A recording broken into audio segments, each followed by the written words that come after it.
ஒசூர் கெலவரப்பள்ளி தென்பெண்ணை ஆற்றில் பொங்கி வழியும் நுரைப்படலம் தமிழக மாசு கட்டுப்பாட்டு வாரியத்தின் தோல்வியை காட்டுவதாக சுற்றுச்சூழல் ஆர்வலர்கள் குற்றம் சாட்டியுள்ளனர்.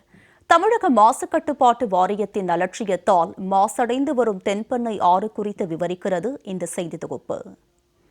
அணை திறந்தால் தண்ணீர் வெளியேறி பார்த்திருப்போம். ஆனால் நுரை பொங்க தண்ணீர் வெளியேறுவதை இங்குதான் காண முடியும்.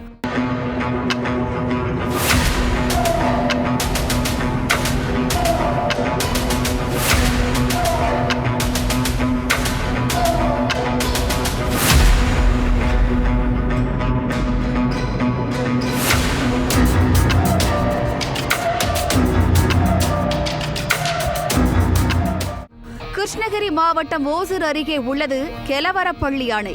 இந்த அணையில் இருந்து தென்பெண்ணை ஆற்றிற்கு திறக்கப்படும் தண்ணீர்தான் கடந்த 10 நாட்களுக்கு மேலாக நுரை படலத்துடன் வெளியேறி வருகிறது. தொழிற்சாலைகளிலிருந்து வெளியேறும் அதிகப்படியான ரசாயன கழிவுகள் ஆற்று நீரில் கலந்து இருப்பதே இதற்கு காரணம் என தெள்ளத் தெளிவாக தெரிகிறது. ஆனால் தமிழக மாசு கட்டுப்பாட்டு வாரியமோ முழு பூசணிக்காயை சோற்றில் மறைக்கும் கதையாக அந்த பகுதியில் அனைத்தும் சரியாக இருப்பதாகவும் வேறு ஏதோ காரணத்தாலேயே நுரை பொங்குவதாகவும் கூறி வருகிறது. ஓசூரை பொறுத்தவரை அதிகப்படியான தொழிற்சாலைகள் இருக்கக்கூடிய பகுதியாக உள்ளது.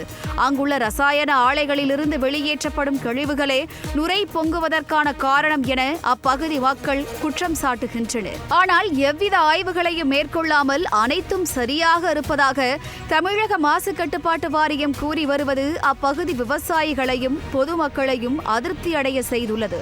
இதுகுறித்து பேசிய பூ உலகி நண்பர்கள் அமைப்பைச் சேர்ந்த வெற்றி செல்வன், ஆற்று நீரில் மாசு எவ்வளவு கலக்கிறது என்பது குறித்து அனைத்து தரப்பு மக்களும் அறிந்திடும் வகையில் இணையத்தில் வெளியிட வேண்டும் என்பது உச்சநீதிமன்றத்தின் உத்தரவு. இருந்தபோதிலும் இதனை தமிழக மாசு கட்டுப்பாட்டு வாரியம் இதுநாள் வரை செயல்படுத்தவில்லை என குற்றம் சாட்டினார். இவை எதையும் செய்யாதது தமிழக மாசு கட்டுப்பாட்டு வாரியத்தின் தோல்வியை காட்டுவதாகவும் சாடியுள்ளார் வெற்றி செல்வன்.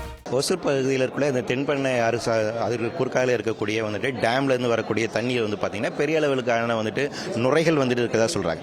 இப்போ ஒசூர் அப்படிங்கிறது உங்களுக்கு நல்லா தெரியும், வந்து பயங்கரமான ஒரு இண்டஸ்ட்ரியலைஸ்டு வந்து ஏரியா, அதிகப்படியான வந்து இண்டஸ்ட்ரீஸ் இருக்கக்கூடிய ஏரியா. இந்த இண்டஸ்ட்ரீஸ் வெளியேறக்கூடிய கழிவுகள் எல்லாமே ப்ராப்பராக வந்து ட்ரீட் பண்ணப்பட்டு தான் நீர்நிலையில் செலுத்தப்பட வேண்டும். ட்ரீட்மெண்ட் பிளான்ட், அதாவது அது வரக்கூடிய கழிவுகள் எல்லாமே சுத்திகரிப்பு செய்யப்பட்டு அதனுடைய பாதிப்பு அளவை குறைக்கப்பட்டு அதற்கு பின்பாக தான் நீர்நிலைக்கு செலுத்தப்பட வேண்டும். இதுதான் சட்டம்.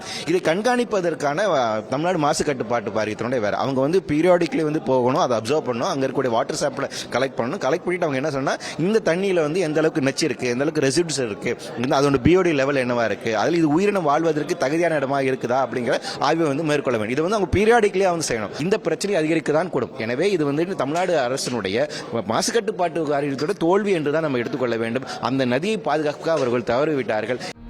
தமிழக மாசு கட்டுப்பாட்டு வாரியத்தின் அலட்சியத்தால் தென்பெண்ணை ஆற்றில் உள்ள மீன்வளமானது முற்றிலுமாக அழியும் நிலையில் உள்ளதாக அச்சம் தெரிவித்துள்ள வெற்றி செல்வன், தொடர்ச்சியாக இதுபோன்ற கழிவுகள் கலக்கும் பட்சத்தில் ஆற்று நீரை விவசாயத்திற்கு பயன்படுத்த முடியாத நிலையும் ஏற்படும் எனவும் நாம் உண்ணக்கூடிய உணவில் நஞ்சும் கலப்பதற்கான வாய்ப்புகள் அதிக அளவு இருப்பதாகவும் எச்சரிக்கிறார்.